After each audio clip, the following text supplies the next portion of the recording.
Present Indian team position.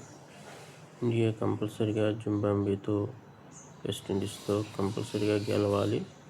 Points net rate ఎక్కువగా ఉంటే మనం సెమీఫైనల్కి చేరుకోవచ్చు.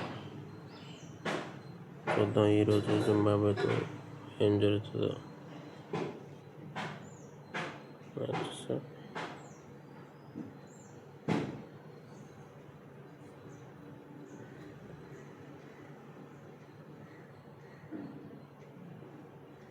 సౌత్ ఆఫ్రికాతో ఓడిపోవడం జరిగింది. జింబాబ్వే ఓడిపోవడం జరిగింది. ఇండియా జింబాబ్వే ఈరోజు ఉంది. జింబాబ్వే వెస్టిండీస్తో గెలిస్తే ఏమైనా అవకాశం ఉండేది. ఇంకా మనం కంపల్సరీగా వెస్టిండీస్తో గెలాలి, జింబాబ్వేతో గెలాలి. ఓకే, చూద్దాం ఏం జరుగుతుందో.